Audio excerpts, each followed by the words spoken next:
इसकी police paper leak मांग। देखो, पुलिस पेपर भर्ती मांग की जो बात है उसमें प्रक्रिया चल रही है। हम देख रहे हैं कि कैसे उसमें आगे बढ़ा जाए। सीबीआई उसमें इंक्वायरी कर रही है। अब एक ही चीज के लिए दो एजेंसियों का काम नहीं किया जा सकता। सीबीआई की रिपोर्ट आने के बाद ही हम आगे की कार्रवाई करेंगे। लेकिन सबॉर्डिनेट सिलेक्शन बोर्ड के द्वारा जो नियुक्तियां हुई इसमें हजारों युवाओं के भविष्य के साथ खिलवाड़ हुआ है और बीजेपी की सरकार आंखें बंद करके बैठी रही और आज चर्चा में भी नहीं भाग लेना चाहती थी, इसलिए उठकर चलेगी। तो ये सबसे बड़े दोषी कौन है?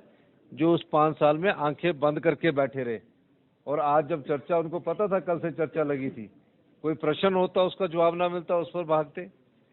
लेकिन किसी न किसी बहाने से वो सदन का वॉकआउट करना चाहते थे और इस चर्चा से जो सबॉर्डिनेट सिलेक्शन बोर्ड में भ्रष्टाचार हुआ है, जो सबॉर्डिनेट सिलेक्शन बोर्ड में पेपर बिके हैं, उससे भागना चाहते थे और उस चर्चा में भागना लेकर उन्होंने वॉकआउट का रास्ता अपनाया। लेकिन सरकार गंभीर है, युवाओं के भविष्य के साथ खिलवाड़ नहीं होने देगी। देखिए, विधानसभा में नियम 130 के तहत केवल सिंह पठानिया, अमरिंदर राजन, अजय सोलंकी और चंद्रशेखर जी ने चर्चा लाई थी और विडंबना देखिए कि भारतीय जनता पार्टी के जो सभी विधायक हैं वो आज कोई मतलब नहीं था वॉकआउट करने का, आपने भी देखा। लेकिन वो सबॉर्डिनेट सिलेक्शन बोर्ड में जो धांधलियां हो रही थी उस चर्चा में भाग लेने से के लिए लेना ही नहीं चाहते थे, वो भागना चाहते थे। और जब वो भागना चाहते थे तो उन्होंने एक बहाना पकड़ा कि स्पीकर साहब ने अवमानना की बात कही और उसके आधार पर उन्होंने चर्चा में भाग नहीं लिया।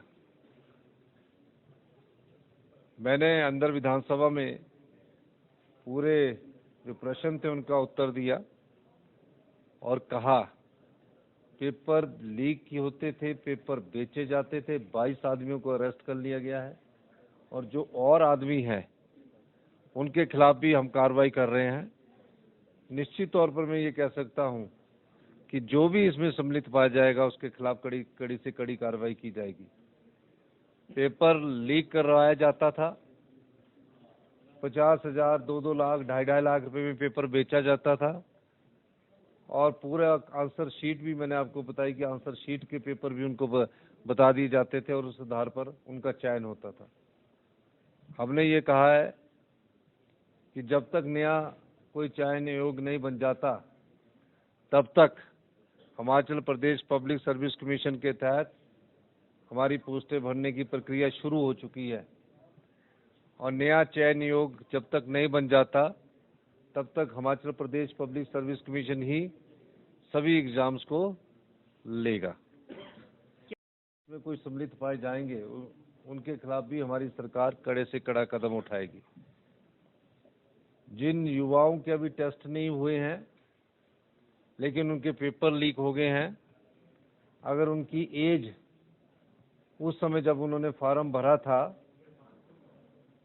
उस समय 45 साल से नीचे थी तो उनकी एज में भी हमने रिलैक्सेशन दे दिया है और जो एग्ज़ाम अभी पब्लिक सर्विस कमीशन करवाएगा उसमें भी उनकी रिलैक्सेशन को माना जाएगा।